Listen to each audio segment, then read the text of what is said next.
राज्यर राजधानी भुवनेश्वर पुरातन कालर एकाम्र क्षेत्र नाम नामित हो मंदिर मालिनी सहर रही जातीय तथा अंतर्जातीय स्तर में सुख्याति और स्वीकृति। देशर प्रथम स्मार्ट सिटी मान्यता अर्जन कर सहर आयोजित हो national annual mid term conference of geriatric society of India, first annual GSI eastern zonal and second annual GSI Odisha state conference 2025। यही सम्मेलन साइंटिफिक सेशन शुभोद्घाटन करथिले वरेण्य अतिथि माने एवं प्रदीप प्रज्वलन कर सफलता कामना करथिले। वरेण्य अतिथि माने थिले सम्मेलन सांगठनिक अध्यक्ष प्रोफेसर डाक्टर पूर्णचंद्र दास, डाक्टर राधामाधव त्रिपाठी, सम्मेलन scientific chairman doctor Santosh Kumar स्वाई, जीएसआई प्राक्तन अध्यक्ष डाक्टर साजेश अशोकन, सम्मेलन सांगठनिक संपादक डाक्टर महेश कुमार रथ एवं जीएसआई कोषाध्यक्षा डाक्टर इंदु जे गणेश वंदना सहित प्रदीप प्रज्वलन कर सम्मेलन सफलता कामना करथिले निमंत्रित अतिथि माने। जून मास 20 तारिख आरंभ होइतिला सम्मेलनी एवं प्रथम गवेषणात्मक संदर्भ थिला thoughtful prescribing and deprescribing in elderly, जहाकु कि आलोचना करथिले डॉक्टर अंबिका प्रसाद महांती। समांतराल भाव में 2टी कक्ष वार्धक्य जनित समस्या एवं सफल उपचार संपर्क में चर्चा। पाद मुंड पर्यंत समस्त अंग प्रत्यंग एवं जीवन प्रक्रिया गुड़िक उपजुवा समस्या संपर्क में योजना करा गवेषणात्मक संदर्भ। दिन तमाम अत्याधुनिक चिकित्सा पद्धति एवं जत्न को नहीं जारी रही कार्यक्रम। पारंपरिक उद्घाटनी उत्सव दिन थिला जून मास 21 तारिख। ओडिशार मान्यवर राज्यपाल डॉक्टर हरिबाबू कंबमपति थिले मुख्य अतिथि एवं विधि अनुसार आरंभ में गान करा जाइतिला जातीय संगीत। पुष्पगुच्छ प्रदान करा जाई मंचासीन अतिथि माननकु सम्मेलनी पक्षरु प्रदान करा जाइतिला यथोचित सम्मान। परे परे मुख्य अतिथि ओडिशार मान्यवर राज्यपाल समेत उपस्थित वरेण्य अतिथि माने प्रदीप प्रज्वलन करथिले एवं सम्मेलन सफलता उद्देश्य रे करथिले आशीष भिक्षा। अनुष्ठान तथा संघ पक्षरु सांगठनिक अध्यक्ष प्रोफेसर डाक्टर पूर्णचंद्र दास ओडिशार मान्यवर राज्यपाल उत्तरीय तथा अग्रपूज्य गणनाथ मूर्ति प्रदान पूर्वक सभा को करथिले स्वागत। डॉक्टर तिरुपति पाणिग्राही सम्मानित अतिथि प्रोफेसर डाक्टर सच्चिदानंद महांती को करथिले स्वागत और सम्मानित। प्रोफेसर डाक्टर सच्चिदानंद महांती अनुष्ठान प्रतिष्ठाता डॉक्टर तिरुपति पाणिग्राही को मध्य प्रदान करथिले उत्तरीय। स्वागत संभाषण रखिथिले सम्मेलन सांगठनिक अध्यक्ष प्रोफेसर डाक्टर पूर्णचंद्र दास एवं मंचासीन अतिथि तथा कक्षरे उपस्थित समस्त व्यक्तिविशेष को मध्य जणाइथिले कृतज्ञता। परे परे महामहिम राज्यपाल विशेष विशेषज्ञ मानक करथिले सम्मानित। सेमाने थिले डाक्टर सुभाष महापात्र, डाक्टर पूर्णचंद्र दास, डाक्टर संतोष कुमार स्वाई, डाक्टर महेश रथ, डाक्टर प्रसन्न कुमार राठौर एवं doctor Dhirendranath Mahar. Geriatric society of India स्थापना उद्देश्य और अभिवृद्धि संपर्क में सूचना प्रदान करथिले GSI secretary general doctor Om Prakash Sharma. संघर जातीय अध्यक्ष डाक्टर अतुल कुल श्रेष्ठा सम्मेलन आयोजक एवं आयोजन को करथिले भूयसी प्रशंसा। अन्यतम अतिथि भाव में जोगदे hitech group of institute managing trustee सम्मेलन आवश्यकता को गुरुत्व देइथिले एवं समस्त को करथिले स्वागत। सम्मानित अतिथि भाव में जोग देइथिले जम्मू काश्मीर अवंतीपुरा ठारे थिबा एम्स एग्जीक्यूटिव डायरेक्टर एवं सीईओ प्रोफेसर डाक्टर सच्चिदानंद महांती एवं यह विभाग को अति गंभीरतार सहित नैथिले। मंचरे महामहिम राज्यपाल डॉक्टर हरिबाबू कंबमपति करकमल स्मरणिकार करा जाइतला उन्मोचन एवं मंचासीन अतिथि मानक द्वारा होइथिला लोकार्पण। मुख्य अतिथि भाव में जोग दे ओडिशार राज्यपाल तांको वक्तव्य रे प्रौढ़ावस्था उपजिथिबा स्वास्थ्य समस्यार सफल उपचार संपर्क में प्रचेष्टा जारी रखिथिबा संघ को जणाइथिले साधुवाद। सभा शेष में गान करा जाइथिला जातीय वंदना एवं जारी रहिथिला सम्मेलन। मानसिक समस्या ठारू आरंभ करी शारीरिक समस्या समस्त स्वास्थ्यगत विकार गुड़िक संपर्क में करा जाइथिला आलोचना। की नोट एड्रेस एवं ओरेशन गुड़िकर मध्य करा जाइथिला योजना। चेयरमैन ओरेशन रे रोल ऑफ नानो मेडिसिन इन जेरियाट्रिक केयर संपर्क में दीक्षांत वक्तव्य प्रदान करथिले जीएसआई ओडिशा तथा ईस्टर्न जोन अध्यक्ष प्रोफेसर डाक्टर पूर्णचंद्र दास। एथिरे ईस्टर्न जोन जेरियाट्रिक सोसाइटी प्रथम वार्षिक सम्मेलनी एवं आमर ओडिशा स्टेट ब्रांच द्वितीय वार्षिक सम्मेलनी मध्य आमर एका संगे पालन करा जाउछि। एथिरे आमर ओडिशा तथा ओडिशा बाहर प्राय 400-450 डाक्तर आसीचंती विभिन्न विभागर मेडिसिन, सर्जरी, गायनिक, यूरोलोजी, नेफ्रोलोजी, कार्डियोलोजी, ऑर्थोपेडिक्स विभिन्न विभागर डॉक्टर आसी ये पार्टिसिपेट कर कारण जेरियाट्रिक हूँ जोटा कि आमर साधारणतः वयस्क लोकों रोग 60 वर्ष ऊर्ध्व लोकों रोग तो वयस्क लोकों सब प्रकार रोग हो पारे एवं से मानकर रोगर टिके भिन्नता थाए आडल्ट लोकों अपेक्षा तांकर डोज मेडिसिन डोज बा लक्षण एवं चिकित्सा ए सब टे तफात थाए से ता विषय किसी मैनेजमेंट करहब से आम ये कॉन्फ्रेंस आयोजन करूँ ता छड़ा ये आम 4टा वर्कशॉप करूँ जैकि रिसर्च मेथडोलॉजी केमिटी जेरिएट्रिक वयस्क लोक विषय रिसर्च करहब आउ ALS BLS माने तांकर हठात इमरजेंसी होगा हठात कार्डियक अटैक होगा ताको केमती मैनेजमेंट CPR करहब सेटा भी पिला शिखाऊँ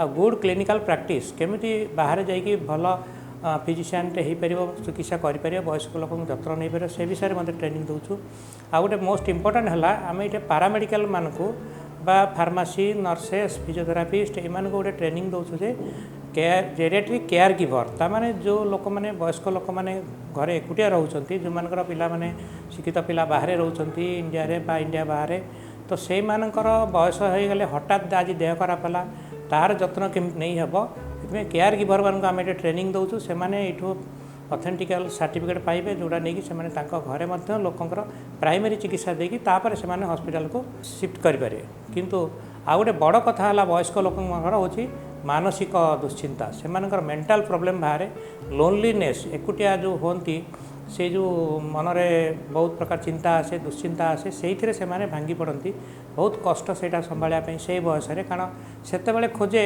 मनीष जड़े किए पाखे बसु किए कथा पचारू तांकर भल मंद बुझू यही जिनसर से आशा करे पुओ जिते दूर था आजिकल तो अवश्य पुओ सहित वीडियो भी कथा ही किंतु तथापि पाखरे पाइले से जिते खुशी होते से जिनसा केमती हो पार से आम मन सांत्वना केमती देहब से विषय में आमको ट्रेनिंग दौचु केवल आम कटक भुवनेश्वर नुह ओडिशार विभिन्न दूरांतरू कोरापुट भवानीपाटना बलांगीर बारिपदा सबू जिलूर प्राय डाक्तर पेरिफेरी मैंने आसा बाहर बहुत डाक्तर आस जो मैंने रूराल काम कर तो से आम ट्रेनिंग देवा द्वारा से निज एरिया वयस्क लोक चिकित्सा कर साहाय्य करें मेन जिनस सहित केमी हिस्ट्री नहीं केमी 5 मिनट कथा मनटा सांत्वना करेंगे से इम्पोर्टाट कारण वयस्क लोक बेसी गाँ गहली रहती तो चिकित्साटा बेसी जरूरी तो से आम से चिकित्सा ट्रेनिंग दूँ जो मैंने जाकि एरिया ये विषय में वार्ता देवे। आधुनिक चिकित्सा पद्धतिर प्रयोग बल अनेक दुरारोग्य व्याधि मिलुछि आरोग्य एवं मनुष्यर बढ़ी जाउछि परमायु बयसर अपराह्न उपजुवा समस्या संपर्क में सचेतनता सृष्टि तथा गवेषणा उद्देश्य अनेक दशंधि आगु चिंता प्रकट करते डाक्टर ओम प्रकाश शर्मा। 1980 में हम लोगों ने इकट्ठे होकर सोचा कि धीरे धीरे हिंदुस्तान की जो आबादी है वो बुज़ुर्गों की तरफ बढ़ती जा रही है। जब हम आज़ाद हुए उस टाइम तो लाइफ एक्सपेक्टेंसी खाली 32 साल थी और बहुत लोग मरते थे और ज़्यादातर पॉपुलेशन जो थी वो बच्चों की होती थी। धीरे धीरे जैसे महामारियां कंट्रोल में आई, वैक्सीनेशन आया, न्यूट्रिशन ठीक हुआ, जैसे जैसे इलाज की सुविधाएं बढ़ती गई, सरकार ने भी स्कीमें निकाली, तो धीरे धीरे लोगों का मरना कम हुआ और धीरे धीरे लोग बुजुर्ग होने लगे। उस टाइम तक किसी मेडिकल कॉलेज में कहीं पे भी जीरियाट्रिक्स के बारे में नहीं पढ़ाया जाता था। हम लोगों ने इकट्ठे होकर जीरियाट्रिक सोसाइटी ऑफ इंडिया की स्थापना की। धीरे धीरे हमने जो हमारे मेडिकल प्रोफेशनल्स हैं, डॉक्टर्स हैं, फिजियोथेरेपिस्ट हैं, फार्माकोलॉजिस्ट हैं, जो फार्मेसी में डील करते हैं वो लोग हैं, पैरामेडिक्स हैं, कंपाउंडर्स, नर्सेज, इन सबको बताना शुरू किया कि बुज़ुर्गों की आम आदमियों की दोनों में फ़र्क है, दोनों की केयर में फ़र्क है, दोनों की दवाइयों, उनकी डोजेज़, उनके रख रखाव, हर एक चीज़ में फ़र्क है, दोनों के न्यूट्रिशन में भी फ़र्क है। और हम लोगों ने 1998 में जब डॉक्टर कोफी आनंद ने यूएनओ में डिक्लेयर किया कि 99 will be the international year of older persons, तो ये जिम्मेवारी मुझे दी गई थी और मैंने मेरे जीएसआई के दोस्तों की सहायता से मिलके principles and practice of geriatric medicine, geriatric care in India नाम की पुस्तक निकाली, जो कि सर से पांव तक सारी बीमारियां, बुज़ुर्गों की आर्थिक समस्याएं, बुज़ुर्गों के बारे में जो कानून है, बुज़ुर्गों के बारे में जो कॉन्स्टिट्यूशन में है, बुज़ुर्गों को जो ऐसे अपने फाइनेंसेस को मैनेज करना चाहिए, मॉर्गेज के बारे में, रिवर्स बैंकिंग के बारे में, इन सब के बारे में बताना शुरू किया। धीरे धीरे ये बढ़ता गया। धीरे धीरे जीरियाट्रिक सोसाइटी ऑफ इंडिया फैलती गई। वैक्सीनेशंस के बारे में एक पुस्तक, छोटी सी पुस्तिका निकाली और उसको नेट पे भी दिया। कई देशों की जीरियाट्रिक सोसाइटीज़ जैसे ऑस्ट्रेलिया, न्यूजीलैंड, पाकिस्तान वगैरह वगैरह ने हमको इस बारे में संपर्क किया, हमारे विचार जाने और कहा हमारी भी समस्याएं कुछ कुछ ऐसी है। हमने उनसे कहा हमारा ये ज्ञान ले सकते हैं और अपने लोगों को वैक्सीनेशन दे सकते हैं। जैसे जैसे नए वैक्सीन आते गए हम नई नई गाइडलाइंस निकालते गए। कुछ समय बाद हमने जीरियाट्रिक न्यूट्रिशन के बारे में और जो मसल वीकनेस होती है, सार्कोपेनिया, उसके बारे में भी कई प्रकार के शोध अपने मेडिकल प्रोफेशनल्स के सामने लाए और उनको बताया कि मसल वीकनेस का यानी सार्कोपेनिया का इलाज करना उतना ही ज़रूरी है जितना कि ज़रूरी जो हड्डियां कमज़ोर हो जाती है जिसे ऑस्टियोपोरोसिस कहते हैं, उसका इलाज करना ज़रूरी है। हमें खुशी है सरकार ने हमारी कुछ बातों पे ध्यान दिया। धीरे धीरे करते हुए मेडिकल कॉलेजेस की और स्थापना हुई। हम जो हमारे मेडिकल प्रोफेशनल्स हैं उनको जागरूक करें कि बुज़ुर्गों का इलाज और आम आदमी के इलाज के बीच में थोड़ा फ़र्क है, वो उस फ़र्क को समझें और उसको ध्यान देते हुए उनका उपचार करें। ଏହି ସ୍ୱାସ୍ଥ୍ୟ ସମସ୍ୟାଗୁଡ଼ିକୁ ପରିଚାଳନା କରିବା ପାଇଁ ବହୁବିଧ ବିଶେଷଜ୍ଞମାନଙ୍କର ହୋଇଥାଏ ଆବଶ୍ୟକତା ଏବଂ ନିର୍ଦ୍ଦିଷ୍ଟ ପ୍ରଶିକ୍ଷଣ ମଧ୍ୟ ହୋଇପଡ଼ିଥାଏ ଜରୁରୀ। हम लोग जीरियाट्रिक सोसाइटी ऑफ इंडिया में बहुत सारे काम कर रहे हैं। जैसे हमारे कॉन्फ्रेंसेस हो रहे हैं, जैसे एक मिड टर्म एनुअल कॉन्फ्रेंस यहाँ हो रहा है।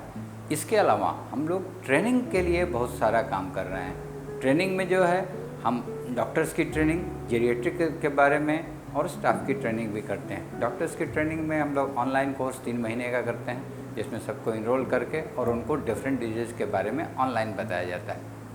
इसके साथ साथ हम लोग इस साल से केयर गिवर्स के लिए, यानी जो बुज़ुर्ग लोगों को उनके घर पर जो सेवा प्रदान कर सकते हैं उनके लिए कर सकते हैं, जिसमें कि फार्मासिस्ट हो सकते हैं, फिजियोथेरेपी वाले लोग हो सकते हैं और अन्य दूसरे लोग भी हो सकते हैं। साथ साथ कोई भी इस ट्रेनिंग में जो केयर गिवर के यानी जो घर पर सेवा देने वाले लोग हैं उनके लिए हम लोगों ने रखा है कि मैट्रिक पास का उनका खाली वो रहेगा, हाई स्कूल पास, और वो जो उन्हें पूरा ट्रेन किया जाएगा 3 महीने का, वो भी सर्टिफिकेट कोर्स रहेगा। ये सर्टिफिकेट कोर्स जो होता है ये हमारा जीरियाट्रिक सोसाइटी ऑफ इंडिया और ख्वाजा बंदा नवाज यूनिवर्सिटी कलाबुर्गी, इन दोनों से की तरफ से सर्टिफाइड कोर्स रहता है और इसमें भी हम ऑनलाइन भी ये कोर्स कर रहे हैं। एक वेस्ट बंगाल से हमारा जीरियाट्रिक सोसाइटी ऑफ इंडिया, वहाँ से भी जीरियाट्रिक केयर गिवर का कोर्स चल रहा है, वो बीच बीच में चलता रहता है। उसको डॉक्टर कौशिक रंजन दास देखते हैं। और साथ साथ जीरियाट्रिक सोसाइटी ऑफ इंडिया बहुत सारी अपनी किताबें जो खासकर डॉक्टर्स को उनके लिए करने के लिए जीरियाट्रिक की टेक्स्ट बुक, जो कि उनको जो डिफरेंट जीरियाट्रिक की बीमारियां हैं उनमें क्या हमें इलाज देना है, क्या कैसे करना है और कैसे केयर करना है और वो बीमारियां कैसे अलग हैं आम पब्लिक से, इसके बारे में वो उसमें चीज़ें रहती हैं। देशव्यापी क्रमवर्धिष्णु वयस्क व्यक्ति विशेषज्ञ चिकित्सा और जत्र संपर्क में चिंताशील जीरियाट्रिक सोसाइटी ऑफ इंडिया एवं यार प्रतिटी शाखा यही संवेदनशील स्वास्थ्य समस्या दिगरे समाज और सरकारंकर रहिछि सहभागितार आवश्यकता। Nowadays we are also celebrating a decade of the elderly population, decade for the health of the elderly population from 2021 to 2031. This is a decade and we are during this. Government of India is also trying to help these persons, elderly persons, in different ways. They are giving special concessions in the travels. They are having a special support program for the elderly populations. They are having some pensions for the elderly populations. And nowadays, Government of India has directed different medical colleges to develop different departments for the elderly population, elderly patients. So nowadays in India, almost all the district level hospitals, all the bigger private and the private hospitals, they are also having different geriatric departments. And for that, not only this, today we are having about 20 medical colleges in India where there is a seats for the geriatric MD in geriatric medicine. That is a very, very important, and that's why in future we are going to take care of the elderly population. So now everyone has to think on this direction, and we are lucky to have Dr. Purna Chandra Das here at Odisha, Bhubaneswar. He is working very hard on this aspect. and he has also this time he has also started the Eastern chapter of the Geriatric Society of India, and this is the first conference of the Eastern chapter of the Geriatric Society of India, and this is the another. He has also established the Odisha chapter of Geriatric Society of India. So these small chapters are very important, and they are the backbone for us as the Geriatric Society of India to treat the different elderly population in different areas. अनेक जातीय तथा राज्य स्तरीय सम्मेलन एवं कर्मशाला जरिया विशेषज्ञ मानकु करा जाउछि जुगोपयोगी एवं वयस्क व्यक्ति विशेषज्ञ स्वास्थ्यगत समस्यार सठिक उपचार संपर्क रे करा जाउछि गवेषणा. From a government perspective, the current MBBS curriculum advocated by the NMC has introduced geriatrics for our undergraduate students. There are postgraduate courses in geriatrics. In 2010-11, realizing the gravity of the situation, the government launched the National Program for Healthcare of the Elderly. And under this program, there are various activities which are undertaken in the public health system in India, right from the sub-center to the medical college and the regional geriatric center level. In the public health system now, you have periodic geriatric OPDs. You have a dedicated geriatric ward in all the district hospitals. That is as envisaged under the program. The program is getting implemented in stages, although progress is a little slow because of whatever constraints the government has, but the beginning has been done, and I am sure that in time to come this program will be very robust in our public health system, because the distribution of elderly is predominantly rural in India. The public health system, the sub-centers, primary health centers, community health centers and the district hospitals, they cater to this rural population. With time, the initiatives already taken by the government, I am sure, are benefiting our elderly population, and in the coming times they will benefit them more once the program is established completely and robustly in the way it is envisaged in the National Program for Healthcare of the Elderly. जून मास 20, 21 एवं 22 तारिख 3 दिन धरी उत्कृष्ट ढंग से योजना करा जायतला scientific sessions एवं जोग देइथिले जातीय ख्याति संपन्न विशेष विशेषज्ञ आउ जहार रूपकार थिले डाक्टर संतोष कुमार स्वाई. तो आमर गत जून 20, 21, 22 भुवनेश्वर रे आमर 3 दिन धरी national annual mid term GSI conference 2025 organise करा हितला. एथरे भारत वर्षरु आ ओडिशा मध्यरु जेरियाटिक केयर रिलेटेड चैप्टर्स सब कवर करा हितला. सेटा geriatric neurology to geriatric urology, geriatric community care, geriatric artificial intelligence, even geriatric how to make a geriatric will, even spirituality सबू जिनस कवर करा हितला. यामर ए कॉन्फ्रेंस रो थीम थिला geriatric care from research to practice. आमे जो जेरियाटिक केयर रिलेटेड रिसर्च करचु बा गवेषणा करचु ताकू केंती प्रैक्टिकली ग्रास रूट लेवल ले जेरियाटिक केयर रे इंप्लीमेंट करि परिबु, से हमरो मोटो थिला बा लक्ष्य थिला. एथिरे हमरो देश आ ओडिसा रु प्राय 500 doctor, paramedics, nurses, dietitian and geriatric care giver हमरो शामिल करा हितले, जो माने कि तांको जेरियाटिक केयर विषय रे सबु संदर्भ मान पाठ करा हितला. आ जेरियाटिक केयर केमती आमे स्मूथली कम्युनिटी लेवल ले इंप्लीमेंट करि परिबु सा उपरे गवेषणात्मक आलोचना करा हितला. हमरो नॉर्मल लाइफ स्पैन बा लाइफ एक्सपेक्टेंसी जो जेरियाटिक एज रे आगुरु धर 40-50 वर्ष थिला, एबे सेटा 64 रु 70 प्लस हे गला. तो जेते दिन अधिका लोक बंचिबे सेते प्रॉब्लम आसीबो. तेणु जेरियाटिक मेडिसिन गोटे सेपरेट ब्रांच हिसाब रे उभैलाणी. तो जेरियाटिक पेशेंट मानकर धर परिस्रा रिलेटेड प्रॉब्लम हैला कि मस्तिष्कगत किसी प्रॉब्लम हैला, तो सेई आउ गोटे सब स्पेशलिटी बा सुपर स्पेशलिटी कहले भी अत्युक्ति हेबनी.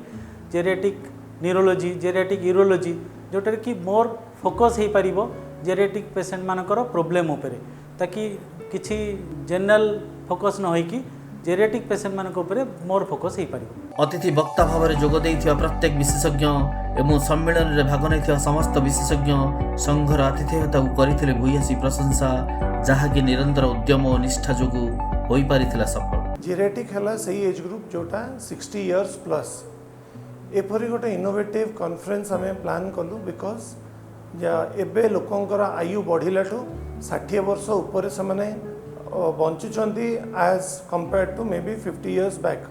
तो एबे इंडिया एवरेज लाइफ स्पैन है 71 ରୁ 74 तो तांको ऊपर कंसंट्रेट करी जो एज रिलेटेड स्पेसिफिक डिजीजेस रोची ताकू ही कंसंट्रेट करी आमे यही जेनेटिक सोसाइटी ऑफ इंडिया को फॉर्म करिचु आउ आमर ओडिशा चैप्टर अच्छी genetic society of India Odisha state branch ता अंडर रे आमे यही नेशनल कॉन्फ्रेंस एथर करिचु।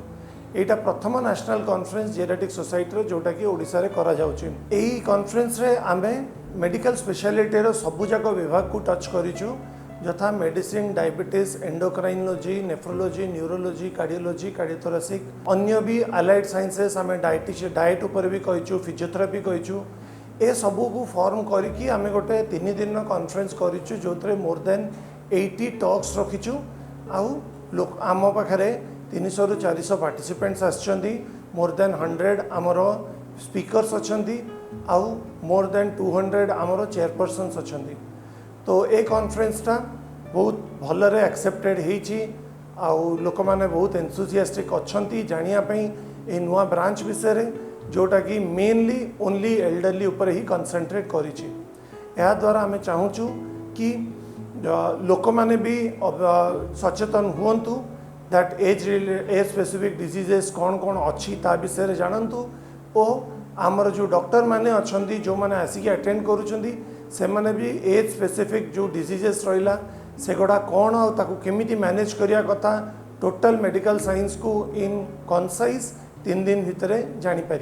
जून मास 22 तारिख शेष गवेषणात्मक वक्तव्य थिला integrating spirituality into care of older adults जहां कि प्रदान करथिले सम्मेलन scientific chairman doctor Santosh Kumar स्वाई। पर आयोजन करा जायथिला वैलिडिक्टोरी सेशन सम्मेलन संपर्क में जातीय तथा स्थानीय विशेषज्ञ माने देइथिले सकारात्मक मंतव्य एवं संघर कलेवर वृद्धि निमंते निया जायथिला निष्पत्ति।